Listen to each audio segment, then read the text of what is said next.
Hi there, and welcome back to another Brass Head Diver video. Today we're taking a look at the Morse No. 3 pump.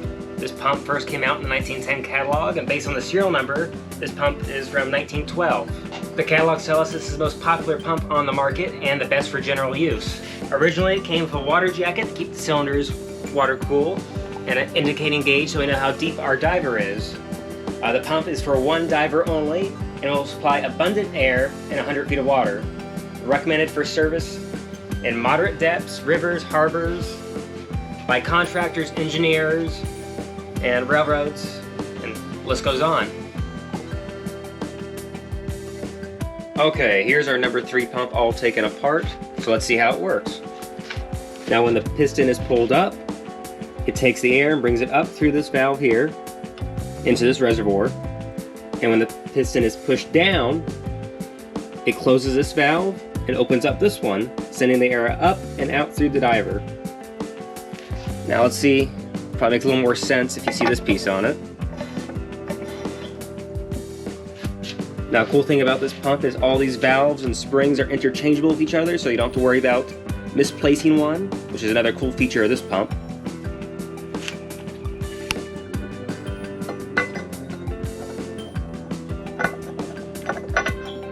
You gotta be sure when you do this that the springs go straight in to where they're supposed to, otherwise you can get a bent spring, and that's no good for anybody, especially your diver. But it all goes together very smoothly and easily. All the leather seals have been oiled and cleaned.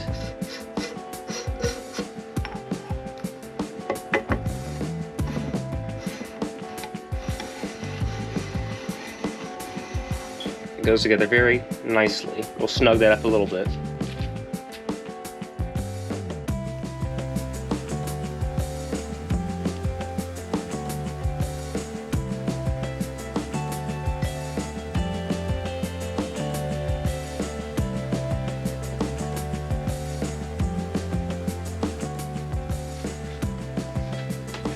Okay, here's a look at the bottom of the bed frame. You can see right here and here is where our air comes in from, and right here in the middle is a drain for all the gunk and dirt that gets stuck in there.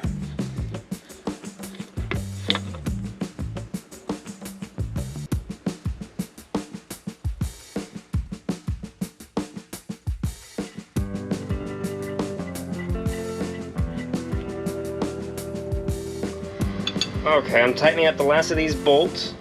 Now remember, you're working with brass and steel, so you want to go easy when doing this.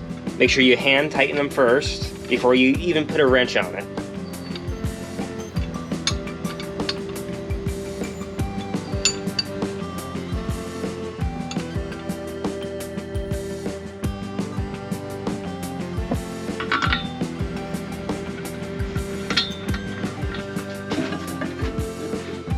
Okay, here's our cross member going on. Now a lot of people ask us why we don't repaint the whole pump and make it look pristine, but personally we just like the patina on it.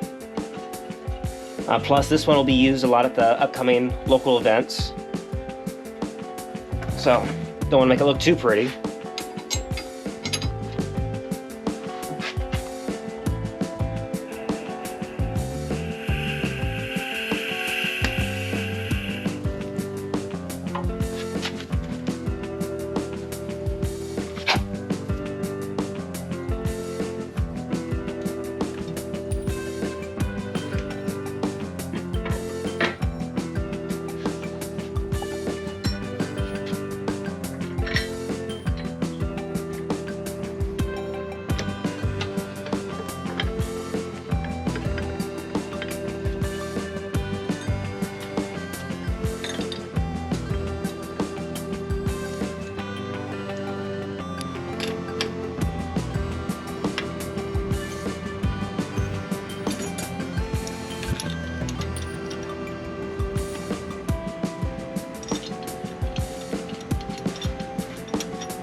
Now here are a few wheels from our pump series, which will be coming out. As you can see, we have a few different types of pumps coming up from many different makers, many different styles.